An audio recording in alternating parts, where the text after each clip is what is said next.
네, 안녕하세요. 동포세계 김용필입니다. 네, 오늘은 5월 14일입니다. 오늘은 이제 본격적으로 이 선거 유세로 들어갔던 이 6.3 이 조기 대선과 관련돼서 좀 말씀을 드리고자 합니다.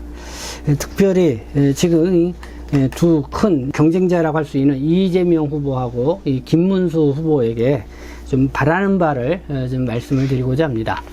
그래서 우리 동포 여러분들께서도 함께 들어주시고, 정말 저희가 이렇게 바라는 거에 대해서 또 동포 여러분들은 어떻게 생각하시는지 또 의견들을 주시면 감사하겠습니다. 이제는 대선판이 D-20, 20일을 앞두고 있습니다. 앞으로 이제 점점 가면 갈수록 이 선거 유세전 뜨겁게 또 일 거라고 생각합니다. 지금 뭐 이재명 후보하고 이 김문수 후보 이 공통점을 찾아보라고 하면은 이 경기도 지사를 지났다는 부분이 공통점으로 볼 수가 있죠. 그래서 경기도 도지사를 지난 사람들끼리의 어쨌든 이 승부수를 던지는 그런 대선전이 됐다. 뭐 그런 부분에 있어서 또 우리가 좀 관심을 갖는 것 같습니다. 지금 잠깐 여론조사 결과를 보게 되면은 확실하게 이재명 후보가 상당히 좀 높게 나오고 김문수 후보가 많이 좀 떨어져 있습니다. 한겨레하고 한국정당학회의 STI에서 한 거 보면은 이재명 후보가 49.3, 김문수 후보가 25.8, 뭐 이렇게 나오고, 뉴스원하고 한국갤럽이 조사한 거를 보면은 이재명이 51%, 김문수가 33%. 여기서는 그러니까 거의 뭐 20%대 이상, 어쨌든 여기도 18% 이상 뭐 이렇게 차이가 나는 걸 볼 수가 있습니다. 근데 지금 아시아투데이에서 저는 여론조사, 이 한국 여론평파연구원하고 했는데, 이재명 후보가 47%, 김문수가 39%, 그냥 8% 차이로 이렇게 나옵니다. 그래서 이거를 보고 이번 대선도 점점 가면은 이 서로 격차가 좁아진다 그러면서 한번 해볼 만한 그런 선거가 아니겠냐, 뭐 이렇게 좀 간직하는 그런 측면도 있습니다. 어쨌든 지금 국민의힘, 그러니까 보수 측은 뭐 이리저리 좀 이렇게 갈려져 있는 그런 상황이죠. 그러나 이제 다시 이게 이제 결집력을 좀 어떻게 김문수 후보가 이제 끌어모으냐에 따라서 이게 그냥 박빙으로 갈 수 있느냐 없느냐, 뭐 이런 전국의 흐름이 있지 않을까 이렇게 생각이 듭니다. 네, 그런 가운데에 이 두 후보의 이제 뭐 이재명 후보가 많이 앞서고 있고, 또 김문수 후보가 계속 그걸 좀 추격해 가고 있는 이런 상황인데, 그러면 앞으로 이 선거 전략이 좀 어떻게 전개되어 갈 것이냐. 그래서 제가 이 두 후보에게 좀 바라는 바를 좀 말씀도 드리고 싶고, 그리고 좀 우려되는 그런 부분, 뭐 이런 부분도 좀 같이 좀 말씀드리고 싶은데, 제가 그냥 외교 분야입니다. 외교 관계에 있어서 극명하게 어쨌든 그 차이를 보이고 있는 측면이 있죠. 특히 이제 미국하고 중국하고 지금 뭐 한참 그 사이에 끼어 있는 한국, 미국 편을 더 쓸 것이냐, 뭐 중국 편도 같이 이렇게 쓸 것이냐, 이거의 정도에 있어서 확실하게 이재명 후보 쪽하고 이 김문수 후보, 그러니까 지금 민주당 야권 쪽의 입장하고 지금 보수당인 국민의힘 이쪽의 입장 확연하게 좀 차이가 보고 있고, 그리고 그 지지하는 지지층들에 있어서도 이 미국하고 중국하고 그 관계 속에서 이 한국이 어떻게 입장을 취해야 되느냐에 대해서 상당히 또 갈려져 있는 그런 측면도 있죠. 그거를 보면은 어제 오늘 이렇게 발언한 거를 이렇게 보면은 이런 걸 볼 수가 있습니다. 이재명은 이거죠. 쉐쉐. 중국어를 감사합니다.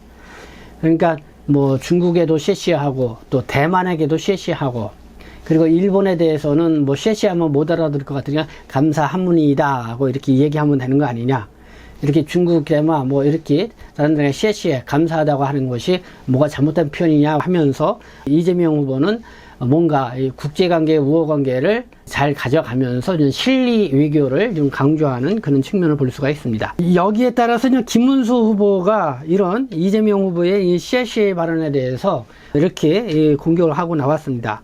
결국은 이 친중 반미 그 노선을 밟으려고 하는 거 아니냐, 이렇게 이제는 꼬집어서 얘기를 했고, 그렇게 하면서 이 김문수 후보 쪽은 확실하게 한미 동맹을 바탕으로 해서 확실한 한미동맹을 바탕으로 해서 뭐 중국하고도 전략적인 우호 협력 관계를 가져야 하고 러시아하고 일본과도 좀 전략적인 우호 관계를 맺고 나가는 게 필요하다 하면서 확실하게 김문수 후보는 미국과의 관계를 더 우세하게 두는 그런 입장을 취하는 그런 거를 어제 오늘 이 발언을 통해서 확인해 볼 수가 있습니다. 그래서 앞으로 이 김문수 후보가 이재명 후보의 이제 표차를 줄이기 위해서 과연 선거 유세 전략을 좀 펼치겠죠. 여러 가지 시도를 하는데 그래서 가장 내가 볼 때는 좀 우려되면서 또 김문수 후보가 또 이 방법을 또 선택하지 않겠는가. 그 전에 22대 윤석열 대통령 때도 그러니까 뭐 중국인에 대해서 뭐 한국에 와가지고 또 뭐 보험료라든가 뭔가 좀 한국에 들어와 있는 중국인들 뿐만 아니라 어쨌든 이 반중 정서를 좀 자극을 해서 그냥 표심을 좀 끌어올리려고 하는 그런 움직임이 있었고 그런 게 상당한 뭐랄까요 그런 관심들을 보였었죠. 근데 저 김문수 후보도 역시 이 표심을 끌어모으기 위해서 그런 전략을 점점 강하게 취하게 되지 않을까라는 사실 그런 생각을 가져봅니다. 그리고 실질적으로 지금 보수층이랄까요? 이쪽의 지지층들이 이 김문수 후보 측에 그런 부분을 막 더 주문하는 경우가 있죠. 왜냐면은 지금 국민적 전체적인 뭐랄까요? 뭐 중국에 대한 생각, 뭐 이런 거의 생각. 요즘 뭐 탁 터놓고 얘기한다고 하면 좀 부정적인 어떤 생각들이 많죠. 중국에 대해서 경계를 해야 된다는 그런 생각들도 많고, 그리고 또 그게 젊은 층일수록 그렇게 하고, 그리고 지금 뭐 거의 한 달 됐나요? 제가 또 한번 방송으로 이렇게 여러분들에게 말씀을 드렸는데, 그러니까 중국 공산당원이라고 자기 신분을 밝히고 중국인이 쓴 글이라고 해서 한번 인터넷상으로 온라인상으로 또 유포된 적이 있었죠. 그러면서 그 글 내용이 뭡니까? 이 중국이 한국에 뭐 경제, 문화, 뭐 군사, 무슨 여러 부분에서 이렇게 곳곳에 침투를 했다고 그럴까요? 그렇게 해서 지금 한 70% 이상을 장악을 해가고 있다.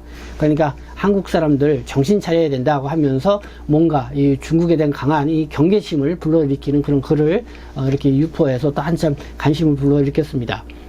그래서 그 글을 또 바탕으로 해서 또 좀 청년 또 대학 뭐랄까요 극우 단체들이 양꼬치 그 건대 입구 거리에 가가지고 또 뭐 중국으로 돌아가라 뭐 짱깨니 막 그렇게 하면서 난리법석을 떨었죠. 근데 이게 이제 점점 이 선거 기간이 이제는 이 표심을 잡기 위해서 김문수 후보 측이라든가 보수층에서 그런 거를 강력히 요구하고 그거를 통해서 표심을 끌어모으려고 하는 그런 움직임이 또 점점 선거 기간이 가면 갈수록 이렇게 거세지지 않을까라는 그런 생각을 갖고 거기에 대한 우려를 갖게 됩니다. 그리고 또 지금 한참 언론에 나오는 게 이 중국인 스파이죠. 중국인 스파이. 근데 이제 한국의 이런 간첩법과 관련되면은 지금 외국인도 포함된 간첩법을 제정을 해야 된다. 그런데 그걸 지금 민주당이 막고 있다고 하면서 계속 민주당을 또 공격을 하고 있죠. 그래서 이런 부분에 있어서 어쨌든 이 표심을 끌어들이기 위해서 계속해서 이런 부분을 이재명 후보를 또 공격하는 그런 빌미로 삼게 되면은 거기에 이제 동조하는 어쨌든 이 국민들이 뭔가 좀 부글부글 끓는 그런 상황들이 벌어질 수가 있다. 그래서 저는 뭐 김문수 후보나 또 이재명 후보나 이렇게 얘기를 합니다. 물론 정말 이번 뭐 대통령 어떻게 보면 이렇게 나왔을 때는 뭐 거의 전쟁과 비슷한 거죠. 총 없는 전쟁과 같은 겁니다. 어떻게 해서든지 이겨야 된다. 수단과 방법을 가리지 않고 이겨야 된다. 뭐 그런 생각으로 다 이렇게 임하고 있으리라 생각합니다. 그렇지만은 저는 외교 관계와 이런 부분에 있어서는 상당히 이 전략적인 입장을 갖고 있어야 된다. 어떤 기분에 의해서 막 지르는 것이 아니라 정말 전략적으로 그리고 가려야 될 건 가리고 그렇게 하면서 나가야 된다. 그러나 이렇게 몇 명이 극성적으로 이렇게 요구하는 그런 사람들을 표심과 그런 거를 좀 끌어들이기 위해서 어쨌든 외교적인 이렇게 예민한 이런 부분에 있어서 마구 이렇게 얘기를 하는 거 그런 거는 극히 좀 자제를 해야 되지 않나 이렇게 생각합니다. 그리고 또 이제 한국에 이미 뭐 우리 중국 동포를 비롯해서 뭐 중국 유학생들도 많이 들어와 있습니다. 거의 뭐 100만 가까이가 한국에 들어와 있죠. 뭐 이런 상황에서 뭐 중국에 대해서 그래도 어쨌든 뭐 이렇게 무분별하게 이렇게 뭐 반중 정서를 뭐 자극시켜 나면서 국내에서 들어와서 열심히 생활하고 있고 정말 한국이 더 좋아서 생활하고 있는 중국인도 많이 있는데 어떤 그런 부분을 고려하지 않고 이렇게 반중성을 불러일으켜서 이 중국에서 왔다는 이유로 적개심이랄까요? 이 그런 불안 요소를 갖게 하면은 도래할 수도 있지 않냐. 그래서 이 선거 유세에 정말 이런 때에 나는 김문수 후보하고 이재명 후보가 정말 외교 관계와 관련해서는 어느 정도 이렇게 절제를 해가면서 서로의 이 발언 수위를 이렇게 잘 조절해 나가는 것이 필요하지 않나 이런 생각이 듭니다. 어쨌든 우리가 계속 좀 지켜봐야 될 것 같습니다. 지켜보고 또 그때 가서 또 저희들의 또 좀 이야기 좀 나눠보고 어쨌든 이 선거가 성공적으로 아무 탈 없이 성공적으로 끝나서 다시 대한민국의 희망을 만들어갈 수 있는 그런 원동력으로 삼아야 된다. 네, 뭐 이런 노파심이라 할까요? 이런 생각이 들어서 이렇게 앞으로 이 선거의 흐름 이런 거를 나름대로 좀 이렇게 우려하는 그런 측면에서 한번 좀 말씀을 드려봤습니다. 네, 지금까지 시청해 주셔서 감사합니다. 저는 동포 세계신 대표 편집장 김용필이었습니다.